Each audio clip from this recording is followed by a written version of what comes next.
Okay. Hello, ladies and gentlemen. Welcome back to HIMediaTV. I'm your host from HIMediaTV, and welcome back to the Petty Poneglyph Podcast, where I'm with my illustrious co-host, Mr. Will Rock. Yo. And oh man, we're recording this on Wednesday, the 2nd of July, just because Will was having feelings on Monday. Don't know why, and we just couldn't do it. But yeah, here we are. So, how's things going in the trash capital of the country, Philadelphia? Fuck your Things are interesting. I mean, the Your strike is mayor only. ain't shit, bro. No, I know she's a cunt, an actual fucking bitch. I'm sorry if we get canceled for that, but come on, you're denying these people like their fucking a living wage. You're denying these people health care just so you can have these fucking billionaires or millionaires in your pocket. Like, fuck you, dude. So literally, because the garbage people are on strike, they're telling us to drop off our garbage to one of 36 locations. But if we do that, we're conforming and telling our workers that we can survive without them. And a lot of people Great. are taking their garbage to City Hall. People are taking their garbage to City Hall. Good. I think I advocate for y'all find your closest wealthy neighborhood. Drop your shit off there. Just chuck Maybe just then we'll what do see a fucking just do a difference. drive just have your just like do a drive by and like toss it into some like rich fucker's lawn. Clip that, post it on TikTok right now. Yeah,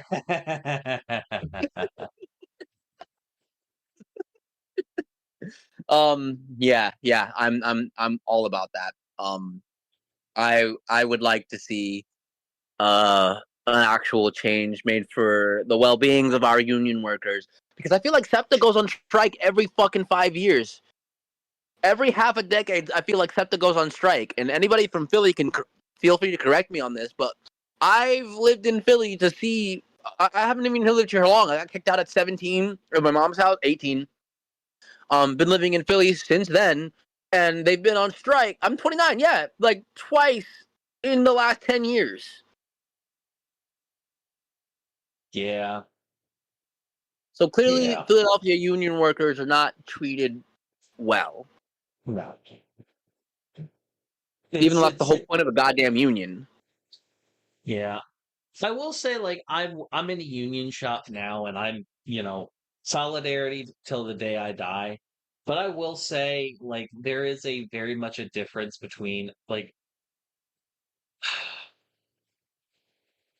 I want there to be a system where, like, I would like it if the union had like a system where, like, union Put your thoughts together. protections, like there are people I work with who just need to fucking go. Monsieur Ehag. Yeah, there's just people I work with that suck. They suck ass. Evan. Oh, Okay. technical issue. Yeah, dipshit Mike isn't working on his end. I don't know why. But regardless, can you hear me now? I can hear you now. Good. All right, Verizon. cool. What I was saying is that when it comes to union stuff, I work in a union shop, right? And there's people at my job that need to fucking go. They just need to go. Like there's this one dude who like is was born during the Reagan administration, and Wow. he was coming on to a 19-year-old kid. Jesus Christ, dude. Yeah. So it's like in like I reported him for that. She reported him for that. She came to me because she didn't feel safe. Yeah, I And get it. and like he's just like nobody likes the motherfucker. Everybody thinks he's creepy. Like it's just both in our He's old department and and weird. outside. He's old and weird and he's bad at his job. He's old, weird, and bad at his job. If it like Time for you to listen, go, bro. Yeah. it's time for you to go. That being said, the union keeps him from getting fired. Like somebody stole $800 from a till the other day. They had them on camera and they still work there. Because of the union? I think it's a combination of management doesn't want to fire anybody, and they're not really pushing against the union like that. Yeah, that makes sense. You guys live in a small town. I'm pretty sure you guys will. because of the lack of coverage, because of the lack of news, because of the lack of publicity. I That think I think I think I think sometimes management just uses the fact that the union protections are there as a crutch to not have to fire you. So that's kind of what I think. I think that I yeah, think that I think that the if we should put it to a like if somebody if somebody is I think if somebody is like on some disciplinary shit and I think that the department, the members that the work coworkers should have the right to vote and say, nah, fuck off. Like get the fuck out of here. You're bad at your job and we hate you. yeah, Like I agree. because it's like one of the things that makes union, you know, work so good is, the fact that you get to keep people who are knowledgeable about the job long term. One of the downsides of that is that it's hard to get rid of the fuckheads. And Hmm. and I think that there needs to be a balance between, making sure that management I think that when it comes to firing people, it should be a democratic thing. I think it should have like management should, put forth to the union like, hey, like this guy did X, Y, and Z, he has to fucking go. And before the union like goes in to protect him and shit, they get our fucking input. Mhm. Like they do a vote. Like they say, hey, listen, this like we're voting on this person, like whether or not they should leave. Before we make a determination, we want to hear what you guys have to say on whether or not he should go. And I think that, and if it's unanimous between like all the people that like work there in that department, yeah, he fucking goes. Do you Because here's think it the would be beneficial to get a union rep who works in management at your store? Like they have two that is jobs. exact. That's who we have. Is our department lead. She's also our union rep, and there's not a whole ton she could like. It was the union externally that came in to help, not her. She's not going to Wow. protect his ass. She doesn't want to protect his ass. He's a liability. He quite literally will skip over like there will be three customers, customer one, two, and three. One got there first, two got there second, third got there third. But he'll skip over one and two and go straight to three if it's a pretty woman with a low cut shirt. Of course he will. Like a dickhead. Oh my god. Okay, I thought I he's was a a pig. pimp. He's a pig. He's just a pig. And He's on his Sanji type timing. Jiraiya no, type timing. no, like Jiraiya more so. Like here's the thing, like Sanji is Sanji disgusting. Like as much as I love One Piece, Sanji is far worse than Jiraiya. is he? I thought like he doesn't like. I thought like he's very much like yeah he's like He obsessed with women would in a way, but it's like he's not like he's like I not. just Yeah, he doesn't do anything unconsensually. He's just a perv. But I got sick. But I got. Oh, unlike Jiraiya, who keeps Dry on women, dry Jiraiya actively irritate keeps on women. dry what? Keeps on women in the Yeah, like bathhouse. yeah, that's why I think he's worse. You're definitely right.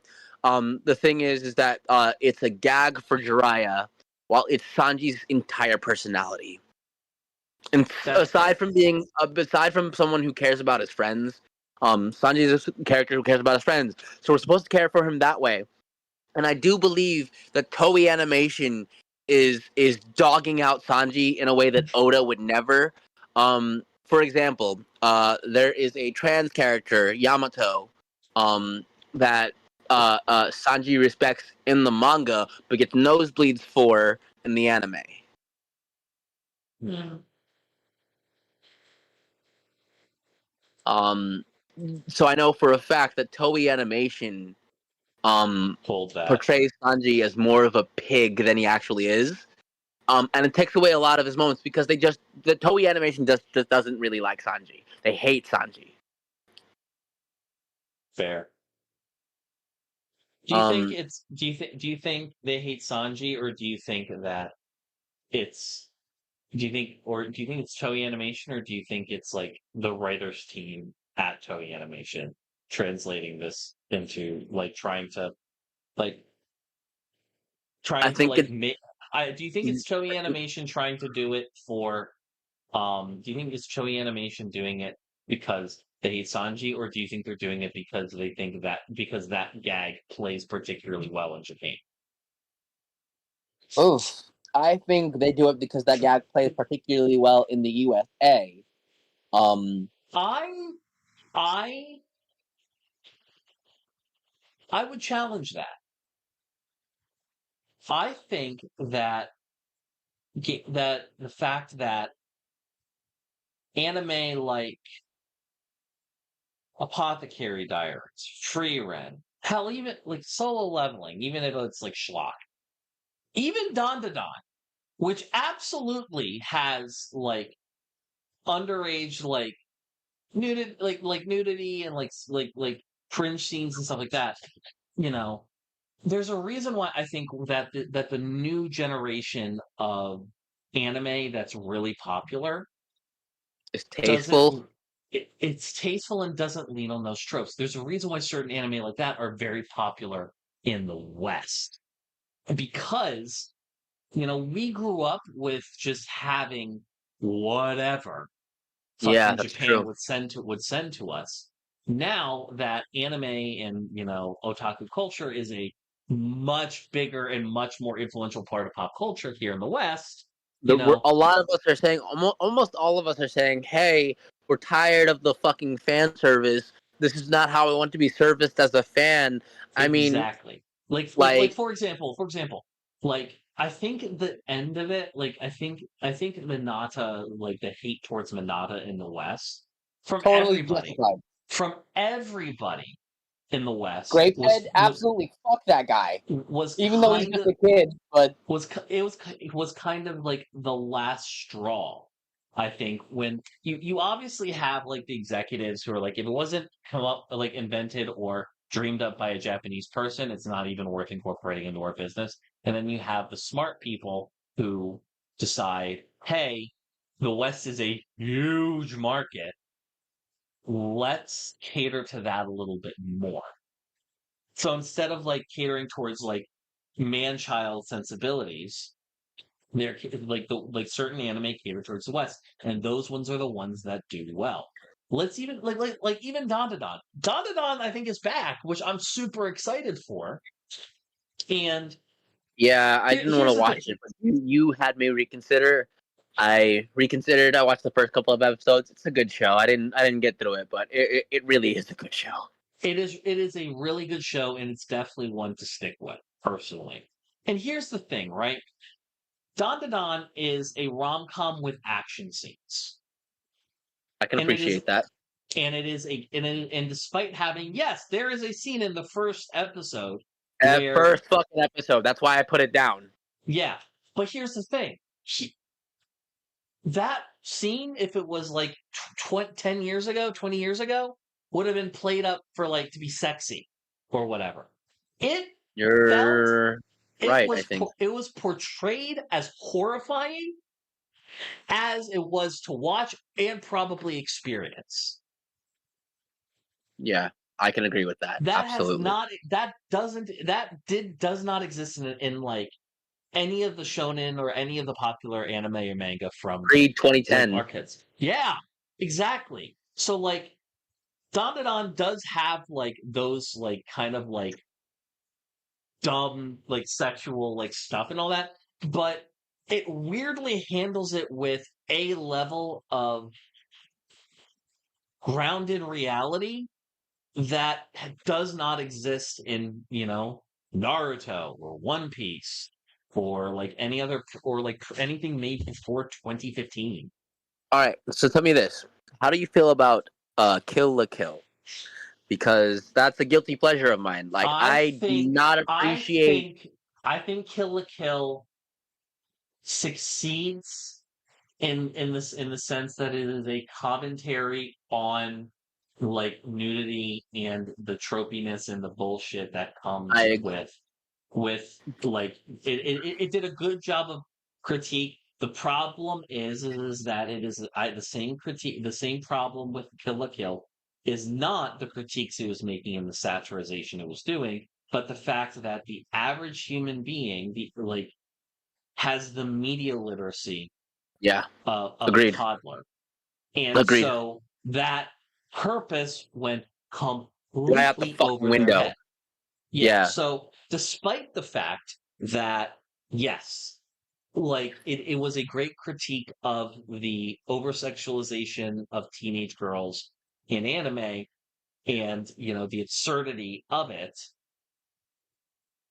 didn't matter because the same type of people who are conservative Star Trek fans or conservative Star Wars fans or Didn't have conservative any Lord of the Rings didn't fans. have anything to say when Leia showed up in that slave outfit. Like, the fuck? None of them had anything to say. Yeah. So my point is that nothing is wrong with Kill la Kill and everything is wrong with the average intelligence of the people who Viewer. consumed it. And that's Yeah. where its downfall is, because Kill la Kill is a beautiful story, but they are catering to there are moments that are just moments where It's you also know that. queer as hell. Is it? I don't know. It's got some queer coding in it, but I digress. Point is that it's just Like my thing is that the big anime that are successful here in the West, like at current present that are new, is like your Apothecary Diaries, which is amazing. You should go watch that. Freerun, which is also amazing. You should go watch that. And Dan to Dan, which is also amazing. You should go continue watching that. So it's Okay, just I've been hearing about Freyrin, so I'm gonna start that. I'm gonna finish Dan. What's the last one? I'm gonna ask you again later. yeah, just get through the season. Just get through the season of it. God knows Okay. God knows you have the capacity to muscle through a fucking rough start of an anime. You finished Attack on Titan. Fuck you! One Piece is good at the beginning. Fuck you! No, I do not stand. I would say I'm gonna be completely honest with you. One Piece Okay. was rough. One Piece was rough to watch until basically after Buggy. That's what you believe? Really? I don't think it got emotionally compelling until Arlong, and that's just my take on it. That's fair. But me as an Also, can we as a talk love, about how fucking sad and pathetic Arlong is for a second? Like, let's just talk. I want to talk about this briefly because I don't know a whole bunch about One Piece. I'm not completely caught up, but I did watch dedicatedly, all the way through the Arlong Park arc. And I'm I pretty sure just you want to watched say, Alabasta, didn't you? You watched the uh, Alabasta. You got to Sky Island and quit like the rest of us. no. I didn't finish Alabasta. I got Oh. to Alabasta. Oh. Alabasta was kind of dry. I don't blame you. Yeah, but kind of like Alabasta. But my point is Arlong was Yes, exactly like Alabasta. a protege of Jinbei. He has idolized the Sun Pirates. He was he was A brother to Jinbei. He a wasn't brother a to protege. He was a brother to Jinbei. It was a brother You don't to know that, though. Jinbei. You don't know that. You don't know that. He was a brother to Jinbei, and he was this huge believer in fisherman supremacy, right? All this Right. shit, and then this pussy ass bitch, instead of doing trying to conquer the fucking world, the Grand Line as a fucking as a great fisherman place. He goes to the weakest blue and takes over an island and just sits like a country ass squire, like a king, and has a bullshit ass kingdom. You went to the weakest blue. Of all of them, of all four, you went to the weakest one, like a dickhead. It's pathetic. It's pathetic. Agreed. And you know what? That is so fucking emblematic of racial supremacy, both in that world and in our world, that they espouse all of it. It's like a white supremacist, right? It's he espouses all of this greatness of the white race. I'm like, where's your motherfucking chin? The problem is, what is it about having left-wing views that gives you a pronounced chin? Here's my contrast, right? I know Arlong went to the weakest blue and conquered it, right? Before Luffy did and took him down. Conquered. He found one podunk island. Yeah, you're right. Luffy conquered the East Blue. Fucking Arlong found one fucking island, a poor island the government didn't really care about and took it over. So fucking pathetic. But what I want to give Arlong some credit because the strongest, not pirates, but people in the world come from the East Blue. We're talking about Monkey D. Garp. We're talking about Monkey D. Dragon. We're talking about Gold D. Roger. He's the from strongest Lockdown. people in the world. And Monkey D. Luffy's name is thrown in that mix. Absolutely. From grandfather to father to son to child. Absolutely. Monkey D. Luffy's name is thrown in that mix. The strongest people in the One Piece world came from the East Blue. Yeah. So, it's like the legacy of D is strong in the East Blue. Well, you're fucking right. You're fucking right. The will of D is strong. The legacy and will of D is strong in the East Blue, but it's only the two of them because the other Ds are scattered throughout the world. There's a D. Trafalgar Water. The Trafalgar D is spread throughout the North Blue. Do you think he's gonna use that immortality surgery on Luffy or some shit? I really hope not. I enjoy the way that Luffy's lifespan has been shortened, and I think that adds a little more meaning to his journey. The way that Gold Roger completed his journey because he knew that his lifespan was so limited. I don't know why his lifespan is limited. Honestly, he had some sort of cancer, dude. Oh, my bad. Too late. Okay. Well, he had cancer. I don't know what's wrong with Luffy, so don't tell me. Luffy just keeps doing things to shorten his lifespan. Luffy literally does things to his body, both within his own powers and externally, to shorten his lifespan. That tracks. Yeah. I mean, the things that he does externally are literally... Well, no, not even that. The things that he does both ways are literally to protect the people that he cares about and achieve his dreams at the same time. Everything that he does to shorten his lifespan is to project him into being King of the Pirate. Yeah. I don't know. I can taste it.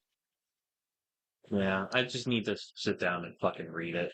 Read it. Fuck the anime. I just don't Dude, fucking want to read Thriller Bark. Thriller Bark is so fucking long. I don't want to read Thriller Bark. It's a fucking almost 200 episodes, not episodes, chapters. Fuck that noise. Thriller Bark is such a good arc. Everyone says it's dull, but no. We meet the funniest Straw Hat on the crew. That same funny Straw Hat makes himself out to be a reputation. Not only that, but the crew gets to fight a version of their captain that they're sick of. They're sick of Luffy. And they all get to just yo, you know how he's throwing us around and throwing us into shit and just put us into trouble so much? It's not Luffy, but it's just like him. And the entire crew comes together to just wail on the guy. They come to wail on the guy, dude. Yeah.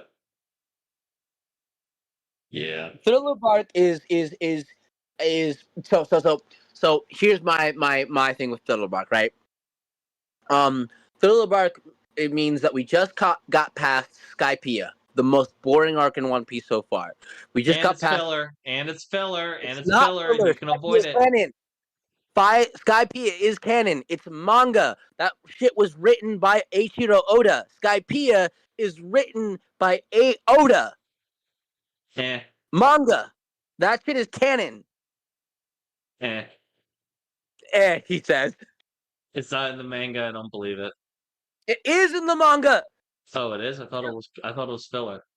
No, it's in the manga. Literally, Mont Blanc Nolan makes an appearance. Not himself, but the name Mont Blanc Nolan is mentioned twice because the first time it happens in Skypiea, the second time it happens in Dressrosa.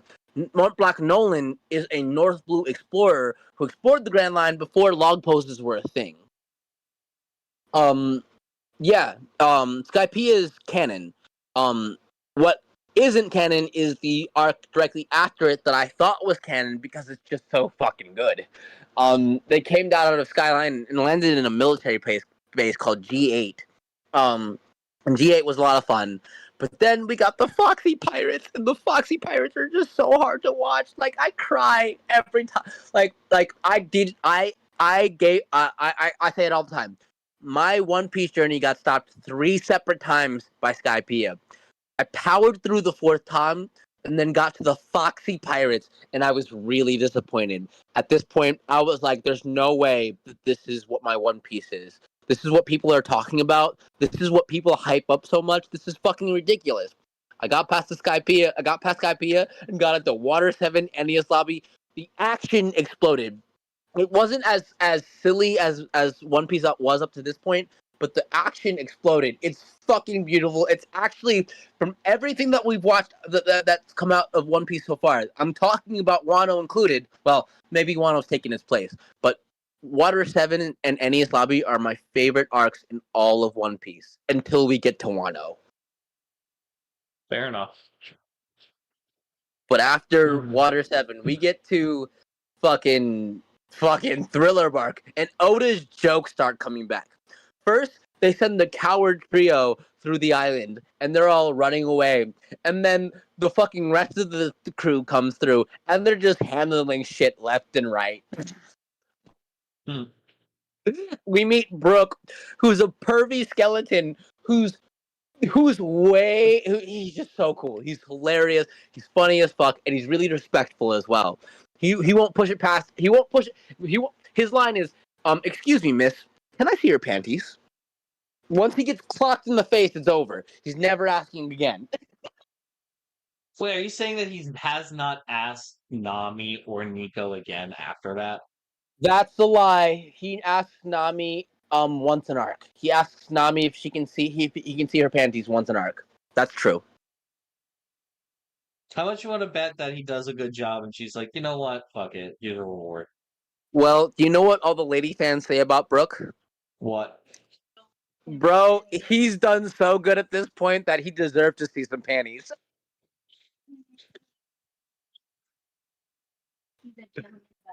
He is a gentleman about it. I feel like Nami would probably have to be the one to do it. Robin strikes me as someone who goes commando. No. You've got it all reversed. So Nami will clock him every single time that he answers. But because Brooke is a straw hat loyal person, if Robin came, Robin's very reserved. Robin's a little conservative. But Robin's not a prude.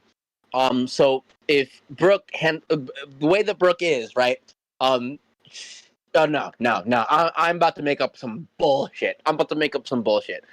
Brooke is a gentleman, hands down.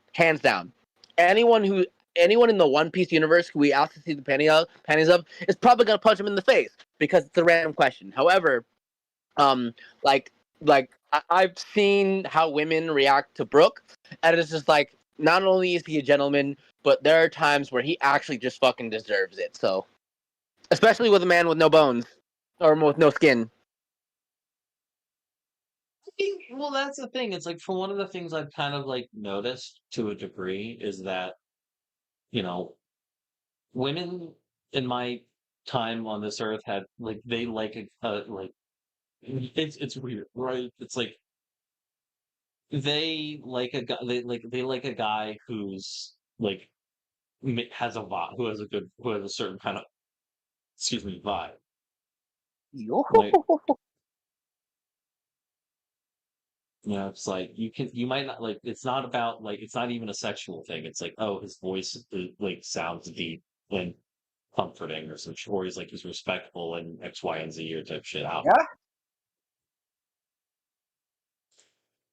Yo ho, yo ho. Yo, why the That fuck do you know that, you non-One Piece fan ass poser?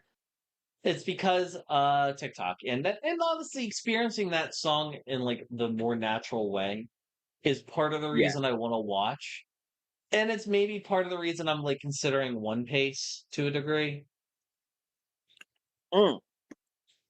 Bro, those are two different things. You're talking about, okay, One Piece is a fan creation of One Piece, which cuts down the timing. The new One Piece show that's coming out called The One Piece is just called The One Piece, okay?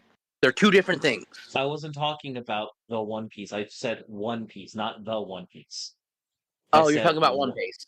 I was The talking the about the One fan Piece. creation. The fan creation, got you. Yeah.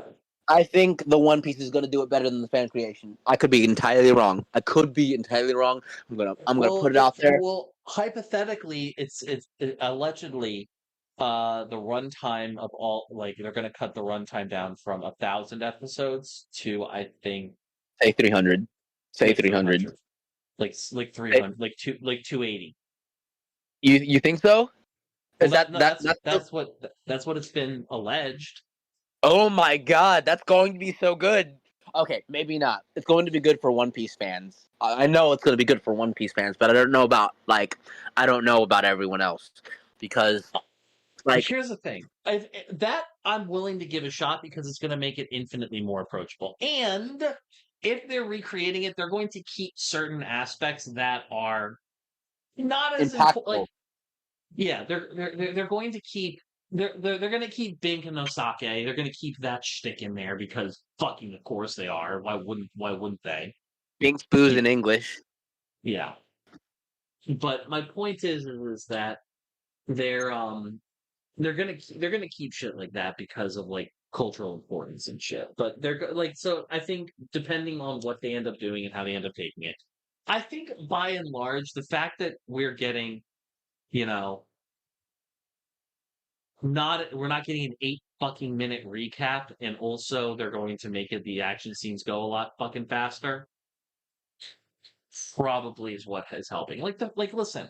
You want to know where I kind of like fell off One Piece for a little bit and where I kind of started like getting fucking tired of it. Like this is where like I stopped watching every episode dedicatedly and I just started like fast forwarding through the bullshit. Yeah, let's hear it. It was when they were fighting the Black Cat Pirates. That's the fucking second arc of the show. Yep, that was when I started skipping through shit. I hate Captain Kuro, the pussyfoot maneuver. It's the same thing. The pussyfoot maneuver is the same thing as fucking Shave. It's just he is too weak of a. His body's strong enough, but his mind's not fast enough to keep up.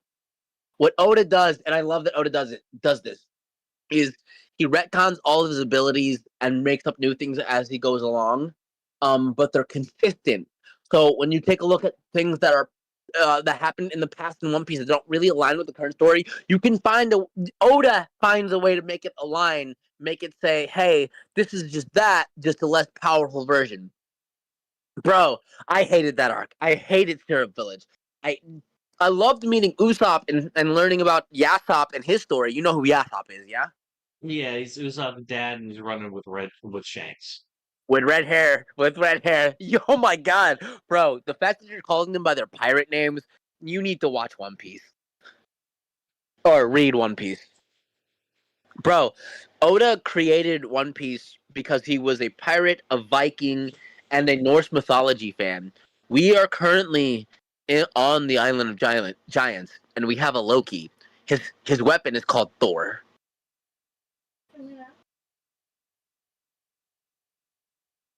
That's odd. That's awesome.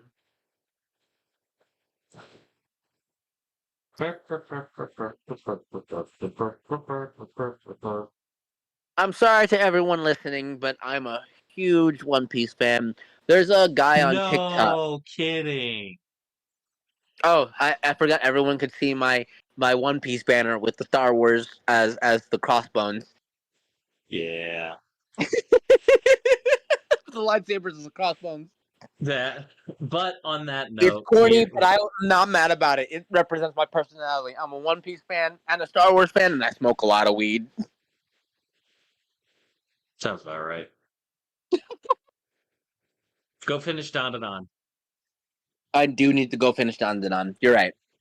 Like it ramps up even more. It's good. Yeah. I've been seeing Okuru go into his demon form has actually been really cool, and I want to see more of that. I want to see them interact with their grandma because the grandma is a badass. I can already tell She's with her bad fucking as back. fuck. Like I can tell already. I watched this show with I watched the season 1 with 2 bisexual chicks. We were feeding. It was great. But on that note, ladies and gentlemen, thank y'all so much for watching the Petty Pond podcast. We appreciate you, your time, and your viewership. Go subscribe to Will's channel down below, and we'll see you guys next week. Have a good one. Hey, thanks for watching. If you want to talk to me outside of this video, outside of live streams, or just join the community and be a part of it, you can do so at HIMediaTV/Discord. Discord links there. We'd love to have you. And given the financial situation of the economy right now, I know this is a tall ask, but if you have the scratch to spare, please consider donating and becoming a supporter at HIMedia.gg/tip. All of our perks are serviced through our Discord channel, including early access videos, exclusive videos, and more. Your generosity is a blessing, and $1 a month is a boon to my mental health. Thank you so very much for watching. I appreciate you, and have a great day.